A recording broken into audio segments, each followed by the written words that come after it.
BMC News, chegou a hora da gente receber ele, André Machado, CEO do projeto Os 10%, sempre chegando às terças-feiras aqui também na nossa programação. Muito bem-vindo, André. Bom dia. Bom dia, Paula. Bom dia, Felipe. Bom dia, galera que acompanha diariamente a BMC. Obrigada, André. Queria entender um pouco da tua leitura. A gente viu aí minério de ferro se aproximando da mínima de 7 semanas, por sinal. A gente olha ali mercado do petróleo também fraco, em queda. Queria entender um pouco da tua leitura, né? O peso dessas duas commodities aí não ajudando em nada o nosso Ibovespa, né? Pois é, a gente tem, pegando só Vale e Petrobras, cerca de 1/3 do peso do Ibov em cima dessas duas, né? E qual é o grande problema? Enquanto o mercado estava subindo, bombando lá fora, né? A gente ainda está bem perto dos topos históricos aí no S&P, Dow Jones, Nasdaq. A gente vinha caindo pela questão macroeconômica, né? A gente teve aí explosão aí dos DIs, explosão do dólar, depois aí da implosão do arcabouço fiscal, né? Então a gente acabou não acompanhando, não conseguindo surfar a alta das bolsas americanas, acompanhada aí pela queda de juros aqui. Aí é aquela história, a gente não está fazendo o dever de casa, né? A gente não está fazendo o que deve ser feito. E aí o que acontece? Quando de repente, né, a gente poderia estar com um bom colchão, né, para uma correção das commodities agora, pelo contrário, a gente vem caindo, maio foi super decepcionante e agora a gente confirmou pivôs de baixa, falando agora em linguagem técnica, a gente confirmou pivô de baixa no minério de ferro e no petróleo.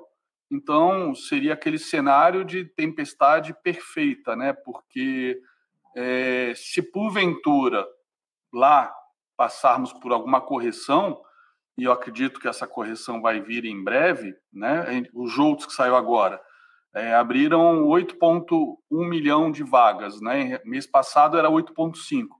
Pelo amor de Deus, são vagas abertas, né? São vagas abertas para serem contratadas. Estados Unidos em pleno emprego, né? A gente saiu no payroll do mês passado de 3,7 para 3,8, se não me engano. Pleno emprego total, quer dizer, essa torcida de que o payroll vai vir ruim, JOLTS vai vir ruim, eles estão piorando, né, gradativamente, sim, como o próprio PMI, que saiu abaixo do esperado ontem, né, o PMI e SM, porque o PMI da Standard Poor's Global, né, para os Estados Unidos saiu bem acima dos 50 pontos, né? O PMI da S&P saiu de 50 para 51,3, quando o esperado era 50,7.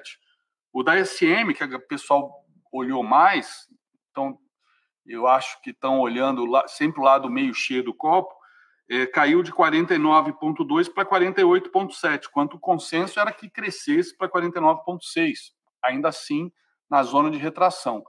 Então, a gente vê os números americanos piorando gradativamente, o que é esperado. Como já falei tantas vezes nos últimos anos, se a gente não tiver um hard landing, ou pelo menos que seja um soft landing, né, seria uma coisa inédita, porque desde a Segunda Guerra Mundial, todo final de ciclo de expansão, onde o mercado se encontra em pleno emprego, inflação em alta, sempre é seguido de um período de recessão.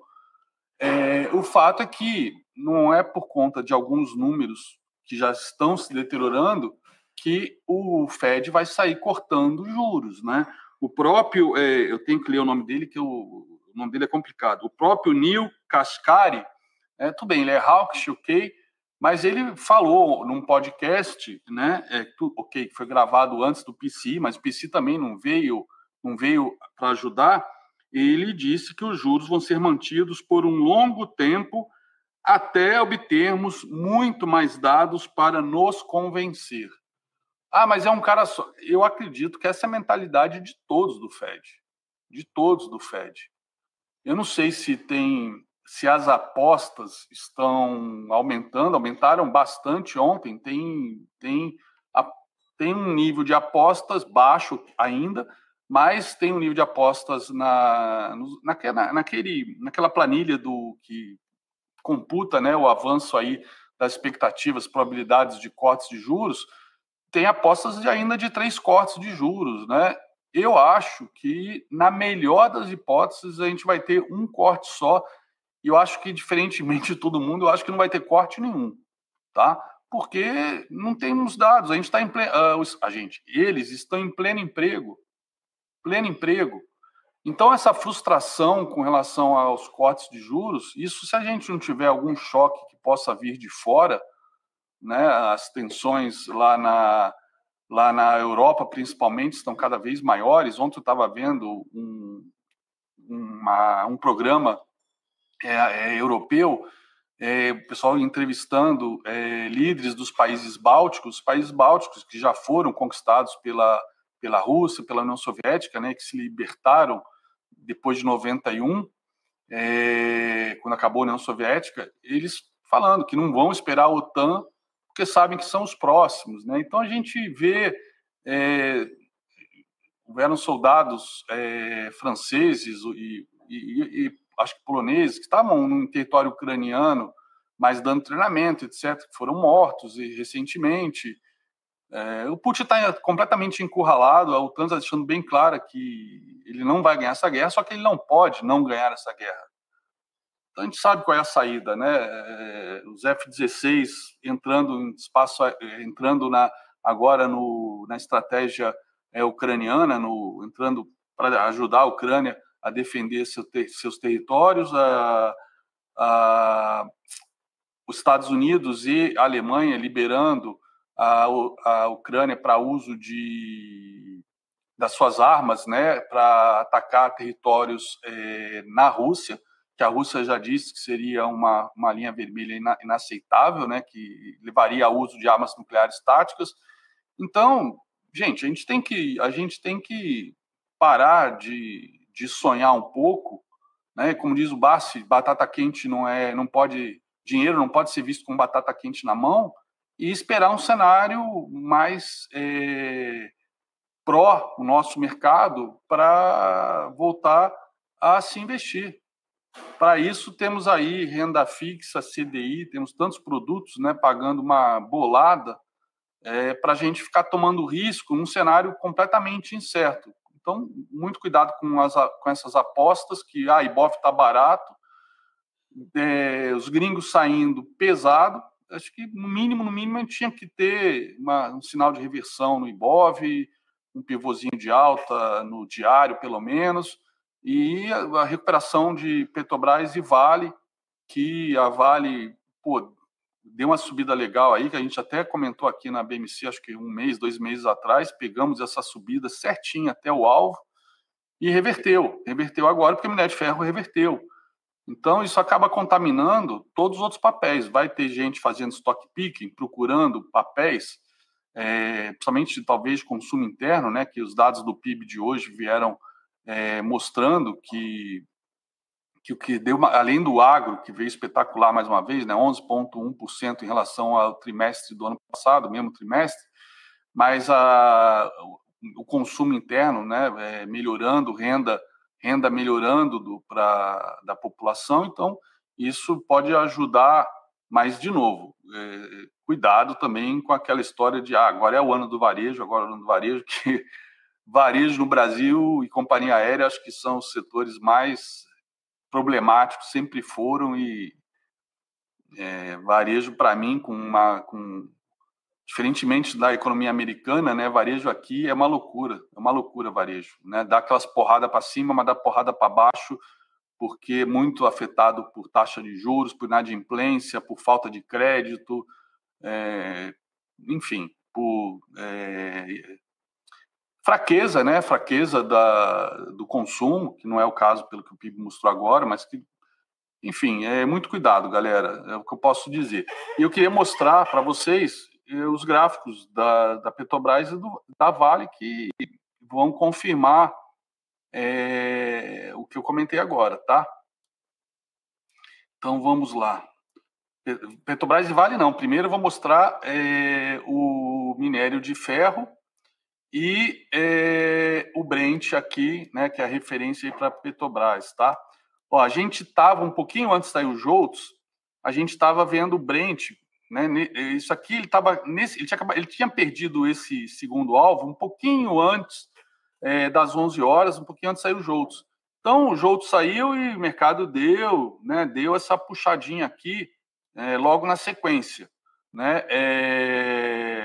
Enfim, isso acaba dando um cenário que eu até comentei hoje no meu Morning Call, de já que a gente cravou esse segundo alvo, né, a gente veio com essa queda forte, a possibilidade de a gente ter talvez algum repique para esse alvo aqui, que também, além de ser o primeiro alvo, né, desta queda aqui do Brent, era também a terceira retração, que é aquela que normalmente segura em caso de commodities para voltar à tendência anterior. Nesse caso, né, ontem perdemos esse forte suporte, então é natural a gente ter, de repente, um movimento de alta nos próximos dias, né, para vir testar isso aqui. Mas está claramente em tendência de baixa o Brent, então isso repercute na Petrobras. Agora, o minério de ferro é aquilo que eu venho falando, não adianta os blogueirinhos aí bancados pelo Partido Comunista Chinês, não adianta. Eles são muito bem doutrinados e recebem números assim para poder passar adiante, né, o discurso prontinho para tentar convencer que a China vai ser a próxima potência hegemônica que vai superar os Estados Unidos, blá, blá, blá, blá, blá. Esquece, meu. A China é um castelo de cartas que está desabando aos poucos. O setor imobiliário chinês não tem nada que possa ser feito, nada. Tem mais imóvel lá para habitar, tem mais imóvel do que família para ocupar. Esquece. Fora os inacabados, enfim, a gente já conversou muitas vezes sobre isso. E está aqui, ó, pivô uma baita queda com baita volume, né? Cravou ontem o primeiro alvo e hoje, né? Agora já é a sessão de amanhã, que a gente vai ver amanhã. Então amanhã pode ser que essa barra aqui pode, ao longo do intraday de hoje, ainda vir até aqui, bater aqui, e amanhã, quando a gente acordar de manhã, olhar, ela está aqui já nessa retração aqui embaixo, né? Perder esse alvo.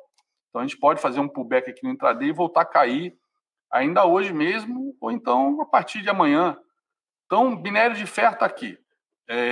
O Brent está aqui, caindo, os dois fortes. É o nosso Ibovespa, né? Não tem muito para onde a gente correr, né? Então, olhando o Ibovespa agora, está aqui, ó. O JOLTS, né, nem fez cosquinha aqui no nosso Ibov, né? Não afeta. Então, o Ibov fez mais uma bandeira de baixa, né? Perdeu essa bandeira de baixa aí há 2 semanas e agora segue caindo, perdeu esse fundo, armou mais um pivôzão de baixa.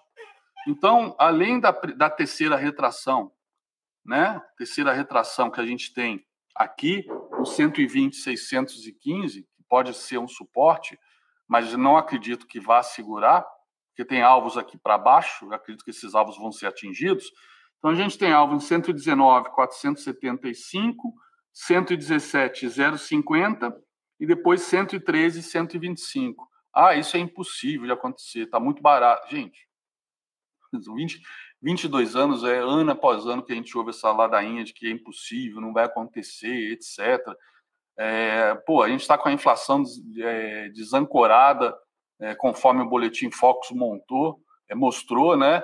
E no caso, não sei se vocês comentaram semana passada, botaram até PF para investigar, achando que o mercado está manipulando o boletim Focus. Isso virou piada de mau gosto, né? É uma coisa que eu nunca imaginei que eu ia ver o governo colocando a PF para investigar os agentes do mercado que passam informações que estariam manipulando o boletim Focus. Não estou dizendo que tem santo no mercado, né? Mas, porra, isso mostra o nível de desespero que o governo está demonstrando aí, né? Desde que implodiu o arcabouço fiscal, enfim. É isso. Vamos ver Petrobras e Vale, ó, Vale, ó, lembra aquela, isso aqui, eu mostrei para Paulo, acho que é uns 2 meses atrás, né, nesse dia aqui, provavelmente nesse dia 8 de abril, então já tem aí 2 meses praticamente, e ó, cravou certinho o terceiro alvo, e nesse mesmo dia, que estava subindo 1,38, ainda fechou com 0,29 de queda, né, ou seja, caiu aí praticamente 1,7 da sua máxima, né? Para quem olha só fechamento, olha e fala, nossa, caiu só 0,29, normal, depois de vários dias de alta, né? Não, cravou terceiro alvo de FIBO, devolve tudo isso, faz a máxima certinho. Cara, aqui era para zerar aqui no alvo, proteger no intraday, para quem acompanha o mercado, quem é profissional, ou pelo menos no final do dia, botar o stop aqui para não devolver toda a alta. Pois é, estamos lá embaixo de novo. Hoje abriu abaixo do primeiro alvo, né? Abaixo do primeiro alvo e já caminhando para o segundo alvo. Ou seja, se perder esse segundo alvo nos R$60, 60,08, próximo alvo é 57,91. É gráfico. Assim como crava para cima, galera, crava para baixo. Não pode dizer que só funciona Fibonacci para cima. E Petrobras, né? Está aqui na faixa de gás, aqui entre as retrações, né? Com o evento aí da demissão do Jean Paul, e agora está nessa zona de armadilha aqui, entre média de 20 e média de 50, mas com um cara que vai perder, então está nessa consolidação aqui, então vocês têm que ficar muito ligados que se perder este fundo aqui, a gente vai projetar isso tudo aqui para baixo, e aí vamos ter alvos lá na casa dos R$33 novamente, tá? Então, Vale e Petrobras são os 2 cavalinhos da biga chamada Brasil. É isso. Obrigada, André. Lembrando, eu até lembro, né? Exatamente quando... Lembrando aí, você comentou, inclusive, acho que na semana passada, desse terceiro alvo aí de Vale, se eu não me engano. Você já tinha comentado lá atrás e aí você falou desse... dia, né? Exatamente. Se eu não me engano, foi semana passada ou na outra, mas foi. Não, foi a outra. Eu estava aí, está atingindo hoje o terceiro alvo, hein, galera? Cuidado, é melhor protege o ganho. Exatamente, muito bem. Então... André, 11h26, tenho que daqui a pouco já ir para o intervalo. Quero agradecer, sempre muito bom falar contigo. Obrigada. Até terça-feira que vem, então. É um grande prazer. E terça que vem, apesar de eu ter furado 2 terças seguidas, terça passada porque eu fui para Ilhabela e hoje porque eu voltei da Ilhabela, né? Trader, a gente tem essa facilidade de sair um dia antes para não pegar trânsito, voltar um dia depois para não pegar trânsito. Então, mas semana que vem, palavra de ogro, eu estou aí com vocês aí presencialmente, tá bom? Combinado. Obrigada, André. Sempre muito bom o papo contigo. Vamos seguindo aqui na nossa programação. André Machado.